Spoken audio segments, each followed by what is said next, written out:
Hello student, তোমরা কেমন আছো? আশা করি তোমরা সবাই ভালো আছো। প্রতাপ একাডেমি কোচিং পরিবারে তোমাদেরকে সকলকেই স্বাগত।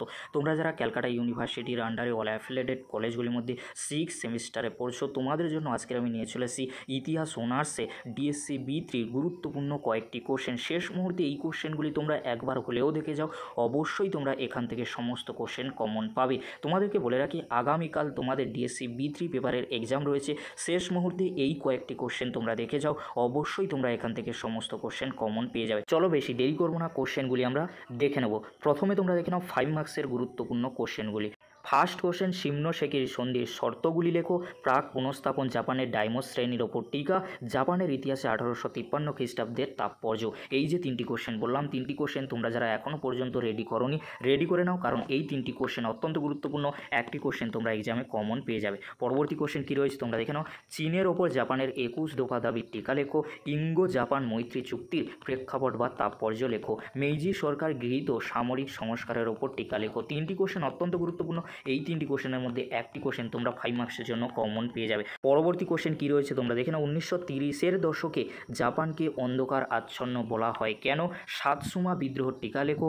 1858 খ্রিস্টাব্দে হ্যারিস চুক্তির শর্ত। তিনটি কোশ্চেন অত্যন্ত গুরুত্বপূর্ণ। এই তিনটি কোশ্চেন তোমরা যারা এখনও পর্যন্ত রেডি করোনি, তোমরা রেডি করে ফেলো, কারণ এই তিনটি কোশ্চেনের মধ্যে একটি কোশ্চেন তোমাদের এক্সামে আসবে। পরবর্তী কোশ্চেন কী রয়েছে তোমরা দেখে নাও। জাপানে পাল হারবার আক্রমণের ওপর টিকা।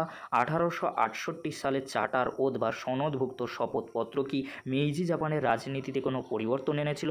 পাক পুনঃস্থাপন পর্বে জাপানে কৃষক বিদ্রোহ। তিনটি কোশ্চেন অত্যন্ত গুরুত্বপূর্ণ, তবে তোমাদেরকে বলবো প্রথম দুটি কোশ্চেন খুবই গুরুত্বপূর্ণ রয়েছে। এই কোশ্চেনগুলি তোমরা শেষ মুহূর্তে দেখে যাও, অবশ্যই তোমরা এখান থেকে তিনটি 5 মার্কসের কোশ্চেন কমন পেয়ে যাবে। এবারে তোমরা দেখে নাও 10 মার্কসের জন্য গুরুত্বপূর্ণ তিনটি কোশ্চেন। মেইজি পুনঃস্থাপনের প্রকৃতি বিশ্লেষণ করো। 1921 আর 22-এর ওয়াশিংটন সম্মেলনে প্রেক্ষাপট ও ফলাফল আলোচনা করো। 1930 এবং 40-এর দশকে জাপানের সমরবাদের উদ্ভবের ইতিহাস সংক্ষেপে আলোচনা করো। এই তিনটি কোশ্চেন অত্যন্ত গুরুত্বপূর্ণ। এই তিনটি কোশ্চেনের মধ্যে একটি কোশ্চেন 10 অথবা 20-র জন্য আসতে পারে। তোমরা ভালো করে এই তিনটি কোশ্চেন শেষ মুহূর্তে দেখে যাবে। এবারে তোমরা দেখে নাও 20 মার্কসের জন্য গুরুত্বপূর্ণ কয়েকটি কোশ্চেন। ফার্স্ট কোশ্চেন, জাপানে টোকুগাওয়া শোগুনতন্ত্রের যুগে সামাজিক শ্রেণীবিন্যাস বিশ্লেষণ করো। রাষ্ট্রের ভূমিকার বিশেষ উল্লেখ সহ মেইজি যুগে জাপানের শিক্ষা ব্যবস্থার বিকাশ সম্পর্কে আলোচনা করো। মেইজি জাপানে অর্থনৈতিক বিকাশে বেসরকারি উদ্যোগের ভূমিকার মূল্যায়ন করো। তিনটি কোশ্চেন অত্যন্ত গুরুত্বপূর্ণ। এই তিনটি কোশ্চেনের মধ্যে 1 থেকে 2টি কোশ্চেন 20 মার্কসের জন্য তোমরা কমন পেয়ে যাবে। পরবর্তী কোশ্চেন কী রয়েছে তোমরা দেখে নাও। চীন জাপান যুদ্ধের প্রেক্ষাপট আলোচনা করো। তুমি কি মনে করো এই যুদ্ধের মধ্য দিয়ে জাপানি সাম্রাজ্যবাদের উত্থান হয়েছিল? কোশ্চেনটি অত্যন্ত গুরুত্বপূর্ণ। প্রাক পুনঃস্থাপন পর্বে টোকুগাওয়া শাসনকালে জাপানের সামাজিক, রাজনৈতিক এবং বৌদ্ধিক পরিস্থিতি সম্পর্কে আলোচনা করো। মেইজি পুনঃপ্রতিষ্ঠার পিছনে রাজনৈতিক বিন্যাস আলোচনা করো।